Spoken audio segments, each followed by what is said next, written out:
ചെറിയ പാഞ്ചാലിയുടെ ഇത് കണ്ടിട്ടുണ്ട് കേൾക്കണം. 4 ഡോറിൻ്റെ ഇടയിൽ വെച്ച് പിന്നെ അവിടെ വണ്ടിക്കതിൽ വലിച്ചെറിയണമെന്ന് എനിക്ക് ആക്രോശിക്കുന്നു ഞാനന്നേരം എന്നെ വലിച്ചിട്ട് ഡ്രസ്സ് പോയിടും. അപ്പോൾ എനിക്ക് ഭയങ്കര ബുദ്ധിമുട്ടായി. ഇത്രയും ജനങ്ങളുടെ ഇടയ്ക്ക് ഒരു വാർഡിന് ആ ടൗൺ വാർഡിനെ അത്രയും കാണുന്നുള്ള ഇതൊരു വരെയൊന്നിട്ടാണോ എന്നെ ഒരു ശിക്ഷിക്കാൻ വലിച്ചെറിയടാ അവളെ എന്ന് പറയുന്നു. അപ്പോൾ എന്നെ ഇതിനകത്തേക്ക് ഒരു ഡോർ തുറന്ന് വലിച്ചാരണ്ട. അപ്പോൾ ഒരു കാലിൽ ഇതിൻ്റെ ഇടയിൽ വെച്ച് അടച്ചു, ഡോറിൻ്റെ ഇടയിൽ വെച്ച്. പിന്നെ പറഞ്ഞു അയ്യോ എൻ്റെ കാലൊന്നും നിങ്ങൾ അപ്പോൾ ഡ്രസ്സിൽ ഒരു കൈ കൊണ്ട് പിടിച്ചേക്കുന്നു, ഇവിടെ നിന്നൊക്കെ പറിച്ച് കളഞ്ഞു. ശരിക്കും ഞാനതിങ്ങനെ എൻ്റെ പാനം രക്ഷിക്കാൻ വേണ്ടി അടുത്തത് അതിങ്ങനെ പിടിച്ചുകൊണ്ടിരിക്കുമ്പോൾ അവർ എടുത്തെറിയുകയാണ് ചെയ്തത് വണ്ടിക്കകത്തോട്ട്. അപ്പോൾ കാല് ഡോറിൻ്റെ ഇടയിൽ വെച്ച് അങ്ങനെ അപ്പം എന്നെ ഒന്ന് കാല് നിങ്ങൾ സ്വതന്ത്രമാക്കുന്നവരെ പറഞ്ഞു അവിടെ ചെന്നിട്ടുണ്ടെങ്കിൽ വെട്ടിയെടുത്ത് തരാം, അടിയിൽ വരുന്നു അവിടെ ചെന്നിട്ട് കാല് വെട്ടിത്തരാമെന്ന് പറയുന്നത്.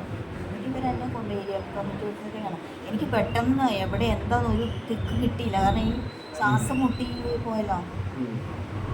പഞ്ചായത്ത് ഉണ്ടായിരുന്നു, സെക്രട്ടറി ഉണ്ടായിരുന്നു, എല്ലാവരും ഉണ്ടായിരുന്നു.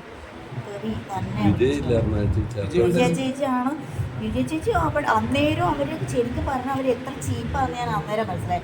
അതിലും ശരിക്കും എനിക്ക് ബുദ്ധി എനിക്ക് തന്നെയാണ്. കാരണം ഒരു സ്ത്രീയെ ഇത്രയും സമൂഹ മധ്യത്തിൽ തുണി പറിച്ച് അപമാനിച്ച് ഇത്രയും വൃത്തികേട് പറഞ്ഞിട്ട് വീണ്ടും അവരെന്നെ മാനസികം. പക്ഷെ ഞാൻ അങ്ങനെ തളരൂല. ഞാൻ ബോൾഡ് തന്നെ ആയിരുന്നു. ഞാൻ പറഞ്ഞായിരുന്നല്ലോ ഞാൻ ബോൾഡാണെന്ന് ഞാൻ പറഞ്ഞു, 100% ഞാൻ പറഞ്ഞു. അപ്പോൾ എന്നെ കഴുത്തിന് കുത്തിപ്പിടിച്ച് ഇത്രയും എൻ്റെ വസ്ത്രം ഈ ജനങ്ങളുടെ ഇടയ്ക്ക് മുഴുവൻ നിന്ന് വലിച്ചവർ ഉരിയാൻ ശ്രമിച്ചിട്ട് ഞാൻ ചെറുത്ത് നിന്ന ആളാണ്. എന്നിട്ട് ഇവർ പറഞ്ഞു ഉണ്ടെങ്കിൽ വെട്ടിയെടുത്ത് തരാമെന്ന് കാലം. അപ്പം ഞാൻ മനസ്സിൽ വിചാരിച്ച എന്നെ കൊന്നുകളയാൻ കൊണ്ടുപോകാൻ. അകത്ത് അവർ മുറിയുടെ അടച്ചു വന്നിട്ട് അകത്ത് അടച്ചിട്ട് ഈ വനിതാ സഹാക്കളെല്ലാം കയറ്റിവിട്ടിട്ട് അവരെ കൊണ്ട് ആക്രോശിപ്പിക്കുക. ചെയർപേഴ്സൺ അപ്പോഴത്തേനും അവിടെ ഇരുന്നോണ്ട് എൻ്റെ പിന്നെ ഞാൻ അങ്ങനത്തെ ഉള്ളതാണെങ്കിൽ ഏതൊരു പണ്ടേ അങ്ങനെയാണോ 20 ലക്ഷം രൂപ അവരോട് കേൾക്കാം. ഞാൻ പറഞ്ഞു നിങ്ങൾ എൻ്റെ മുഖത്തേക്ക് നോക്കി സംസാരിക്കുക, ആരോടാണ് ഞാൻ 20 ലക്ഷം രൂപ മേടിച്ചത്, നിങ്ങൾ ആളെ പറയാൻ പറഞ്ഞു. ഞാൻ അപ്പം ഞാൻ ഈ കാശ് മേടിച്ചെല്ലടി കാണിക്കുന്നത് പിന്നെ കാരണം നിങ്ങൾക്ക് ഞാൻ അവസരം തന്നായിരുന്നല്ലോ, 4 മാസം ഞാൻ നിങ്ങൾക്ക് അവസരം തന്നു, നിങ്ങൾ എന്ത് ചെയ്തെന്ന് ചോദിച്ചാണ്. എന്നിട്ട് നിങ്ങൾ എന്നോട് നീതി കാണിക്കാൻ പേരിലല്ലേ ഞാൻ ഇങ്ങനെ ഒരു തീരുമാനം